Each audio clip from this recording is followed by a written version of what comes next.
నమస్తే, జర్నలిస్ట్ మీ కేఎంఆర్. కొల్లేరు గ్రామాలు. కొల్లేరు అనగానే కొల్లేరు ప్రజలు కొన్నేళ్లుగా చేపల చెరువులపైన, సొసైటీల పరిధిలో ఉన్న చెరువులపైన జీవనాధారాన్ని కొనసాగిస్తూ కొల్లేరు గ్రామాలన్నీ ఆ ప్రాంతంలోనే జీవిస్తున్నాయి. 2005, 2006లో కొల్లేరు ఆపరేషన్ అప్పుడు వేలాది ఎకరాలని కొల్లేరు ఆపరేషన్ పరిధిలో అధికారులు ధ్వంసం చేసిన సంఘటనలు గతంలో. మరి ఇప్పుడు కొల్లేరు పరిధిలోని 77,138 ఎకరాల్లో 20,000 ఎకరాలు మినహాయించాలి. కొల్లేరులోని ప్రజలకు 20,000 ఎకరాలని పంచాలి. ఆ జరాతీ భూముల వల్ల కొల్లేరు ప్రజానికం జీవనం సాగడానికి అవకాశం ఉంటుందనేది కొల్లేరు ప్రజలు ఎప్పటి నుంచో కోరుతున్నారు. సుప్రీంకోర్టు సాధికారత కమిటీ 2025లో కొల్లేరు గ్రామాల్లో పర్యటించి పర్యావరణానికి అక్కడ ఇబ్బంది లేకుండా, అదేవిధంగా కొల్లేరులో జీవించే ప్రజానికానికి ఎక్కడ ఇబ్బంది లేకుండా అన్ని రకాలుగా చర్యలు తీసుకోవాలని ఫారెస్ట్ అధికారులని సుప్రీంకోర్టు సాధికారత కమిటీ ఆదేశించింది. మరి ఈ నేపథ్యంలోనే కొల్లేరు గ్రామాలను చాలామంది కొల్లేరు ప్రజానికం పెద్ద ఎత్తున మరి 77,138 ఎకరాల్లో 20,000 ఎకరాలు మినహాయింపు ఇవ్వకపోతే, లేదంటే ఆ జరాయితీ భూములు కొల్లేరు ప్రజలకి పంచకపోతే తమ జీవన స్థితిగతులన్నీ కూడా గందరగోళంగా ఉంటాయని చెప్పి కొల్లేరు గ్రామాలన్నీ కూడా ఆందోళన చేయడానికి సిద్ధంగా ఉన్న క్రమంలో మరి ఏలూరు ఎంపీ పుట్టా మహేష్ కుమార్ గారు, కైకలూరు ఎమ్మెల్యే శ్రీనివాస్ గారు వీళ్ళు పెద్ద ఎత్తున కొల్లేరు గ్రామాల ప్రజలకి అండగా నిలబడ్డారు. సుప్రీంకోర్టు సాధికారత కమిటీతో పలు సందర్భాల్లో చర్చలు జరిపారు. మరి ఎట్టకేలకు సుప్రీంకోర్టు సాధికారత కమిటీ 77,138 ఎకరాల్లో 20,000 ఎకరాలని మినహాయింపు ఇవ్వడానికి అంగీకరించారనేది మరి కైకలూరులో కొల్లేరు గ్రామాల ప్రజానికంతో, కొల్లేరు గ్రామాల పెద్దలతో, స్థానికంగా ఉన్న రాజకీయ పెద్దలు ప్రత్యేకంగా సమావేశం పెట్టి ఆశాభావాన్ని వ్యక్తం చేశారు. మరి ఇక్కడే ఒక పెద్ద ట్విస్ట్ కనిపిస్తుంది.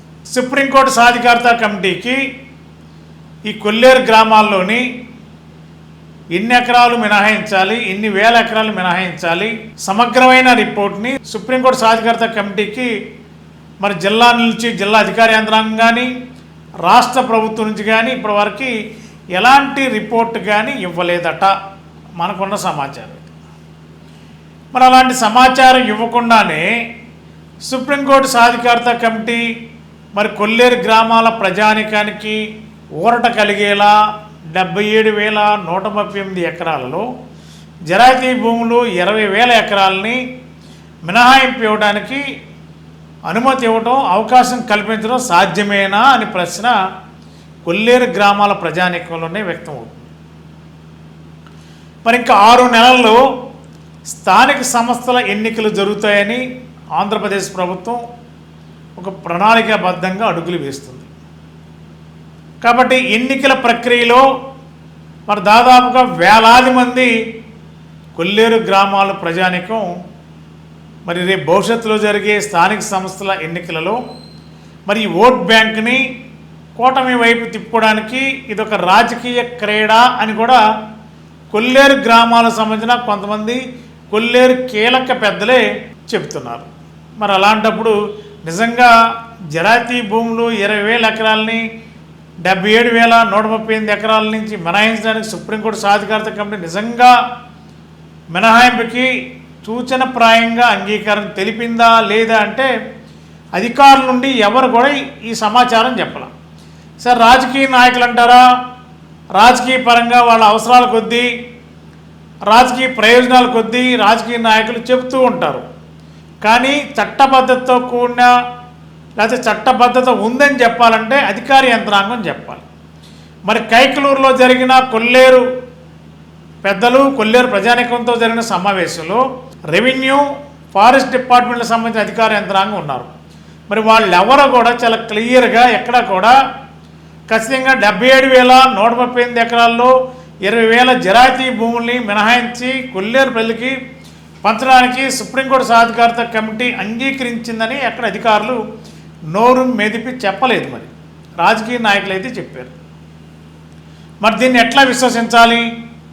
నిజంగానే విశ్వసించాలా? కొల్లేరు ప్రాంత ప్రజలకి నిజంగా మేలు జరుగుతుందంటే 100% ప్రతి ఒక్కరు కూడా స్వాగతించాలి. దాంట్లో ఇంకో మాటే లేదు. కానీ రాజకీయ పరంగా భవిష్యత్తులో స్థానిక సంస్థల ఎన్నికలు ఉన్నాయి కాబట్టి ఆ ఎన్నికలలో రాజకీయ లబ్ధి సహజంగా ఏ పార్టీ అయినా ఆశిస్తుంది. కాబట్టి 6 నెలల్లో జరిగే ఎన్నికలలో మరి కొల్లేరు గ్రామాల్లో కొన్ని వేల మంది ప్రజానికం ఓట్ బ్యాంక్ ఉంది కాబట్టి మరి 20,000 ఎకరాల జరాయితీ భూముల్ని కొల్లేరు ప్రజలకి పంచుతామని చెప్పి ఒక రాజకీయ ఊరట కలిగించేలా రాజకీయ నాయకులు చెప్పేవి మరి కొంత కూటమి ప్రభుత్వానికి ఎన్నికల్లో విజయం సాధించడానికి ఏమన్నా దోహదపడేలా ఒక రాజకీయపరమైన ఆలోచన ఏమైనా రాజకీయ పెద్దలు చేశారా అని కూడా ఒక ప్రశ్నార్థకం కొల్లేరు ప్రాంతాల సంబంధించిన పెద్దల నుండే వస్తుంది. మరి ఇలాంటప్పుడు ఏది కరెక్ట్? చట్టబద్ధంగా చెప్పాల్సిన జిల్లా అధికారి యంత్రాంగం, రెవెన్యూ, ఫారెస్ట్, ఫిషరీస్, మిగిలిన డిపార్ట్మెంట్ అధికారులు చెప్పాలి. నిజంగానే సుప్రీంకోర్టు సాధికారత కమిటీకి జిల్లా యంత్రాంగం, స్టేట్ గవర్నమెంట్ రిపోర్ట్ ఇచ్చాము, ఆ రిపోర్ట్ ఆధారంగా 20,000 ఎకరాల మినహాయింపుకి అవకాశం సాధికారత కమిటీ సూత్రప్రాయంగా అంగీకరించింది అని చెప్పగలగాలి. మరి అధికారులు ఎవరు నోరు మెదపలేదు ఈ క్షణం వరకు. రాజకీయ నాయకులు సహజంగా రాజకీయ ప్రయోజనాల కోసం అనేక రకాలుగా ప్రజల్ని తమ వైపు తిప్పడానికి చెప్తారు, తప్పు కాదు అది. కాకపోతే ఒక ప్రయత్నం అయితే చేశారు. ఎంపీ గారు కానీ, కైకలూరు ఎమ్మెల్యే గారు కానీ, వీళ్ళిద్దరూ ఢిల్లీ లెవెల్లో అదేవిధంగా కూటమిలో ఉన్న సీఎం గారిని, పవన్ కళ్యాణ్ గారితో కూడా మాట్లాడి తమ వంతు ప్రయత్నం అయితే చిత్తశుద్ధితో చేశారు. కాదనడానికి అవకాశం ఏమాత్రం లేదు. ఎందుకంటే ఎమ్మెల్యేలు కానీ, ఎంపీలు కానీ ఆయా కొల్లేరు ప్రాంతాల ప్రజల ఓటర్లతోనే విజయాలు సాధించారు కాబట్టి ఆ ప్రజలకు అండగా ఉండాలని ఫస్ట్ నుండి కూడా చాలా నిబద్ధతతోనే సిన్సియర్గా పనిచేస్తారు. దాంట్లో ఇంకో మాట అనడానికి మాత్రం ఛాన్స్ లేదు. కానీ మరి జిల్లా యంత్రాంగం, ప్రభుత్వంలో ఉన్న కీలక శాఖలు, ఎవరైతే కొల్లేరుని పర్యవేక్షిస్తున్న అధికార యంత్రాంగం సుప్రీంకోర్టు సాధికారత కమిటీకి రిపోర్ట్లు ఎప్పుడు ఇచ్చారు? అసలు ఇచ్చారా, ఇవ్వలేదా? ఇవ్వకుండానే సుప్రీంకోర్టు సాధికారత కమిటీ జరాయితీ 20,000 భూములు మినహాయింపు ఇవ్వడానికి అవకాశం ఉందా? అనేక రకాల అనుమానాలు కొల్లేరు పెద్దల్ని వెంటాడుతున్నాయి. మరి ఎన్నికలలో భవిష్యత్తులో జరిగే స్థానిక సంస్థల ఎన్నికలే దీనికి తార్కాణంగా కొల్లేరు గ్రామాల ప్రజల్ని తన వైపు ఉంచుకునేలా, ఎన్నికలు వన్ సైడ్ జరిగేలా, కూటమికి అనుకూలంగా ఉండేలా ఏమైనా రాజకీయ ఆలోచనలతోనే ఇలాంటి ప్రయత్నాలు ఏమైనా జరిగాయా అని ఒక ప్రశ్న కొల్లేరు పెద్దల నుండే వస్తుంది. మరి కొల్లేరు పెద్దలు అనగానే కొల్లేరు గ్రామాలకి కొన్నేళ్లుగా కొల్లేరు చెరువుల వ్యవహారాలు కానీ, కొల్లేరు ఆపరేషన్ జరిగినప్పుడు కానీ ఇవన్నీ కూడా వాళ్ళ కనుసనలోనే జరిగాయి. మరి వాళ్ళకి దాదాపుగా మరి కొల్లేరు గ్రామాల మీద అపారమైన పట్టు ఉంది. మరి వాళ్ళకి తెలిసినంత ఈ పరిజ్ఞానం ఈ కొల్లేరు గ్రామాలపైన మిగిలిన వాళ్ళకే పెద్ద తెలియకపోవచ్చు. మరి వాళ్ళే కొంత ఆశ్చర్యాన్ని వ్యక్తం చేస్తున్నారు. కాబట్టి ఇది మరి నిజంగానే 20,000 ఎకరాలు కొల్లేరు ప్రాంత ప్రజలకి పంచితే మంచిదే. కానీ అసలు జిల్లాల నుండి, ప్రభుత్వం నుండి సుప్రీంకోర్టు సాధికారత కమిటీకి రిపోర్ట్లే సమగ్రంగా వెళ్ళనప్పుడు ఇది ఎట్లా సాధ్యపడుతుంది? ఎట్లా నమ్మాలి? నమ్మడానికి సాధ్యమేనా? ఇది కేవలం స్థానిక సంస్థల ఎన్నికల రాజకీయ వ్యవహారమేనా అని కూడా అనుమానాలు వ్యక్తం చేస్తున్నారు కొల్లేరు గ్రామాలకు సంబంధించిన సీనియర్ నాయకులు కొంతమంది. కాబట్టి దీనిపైన జిల్లా యంత్రాంగం స్పష్టంగా చెప్పాలి. సార్, రాజకీయ నాయకులు వాళ్ళ రాజకీయ వ్యవహారాల కోసం సహజంగా చెప్తారు, తప్పు కాదు. అదేవిధంగా రాజకీయ నాయకులు కూడా కొల్లేరు ప్రజలకి అండగా ఉండాలని చాలా నిస్వార్థంగా పనిచేస్తున్నారు. దాంట్లో ఏమాత్రం సందేహం లేదు. ఖచ్చితంగా వాళ్ళు చేస్తున్నారు, వాళ్ళ ప్రయత్నాలు ముమ్మరం చేస్తున్నారు. కానీ 20,000 ఎకరాల దగ్గరే ఇప్పుడు అంతా ట్విస్ట్ నడుస్తుంది.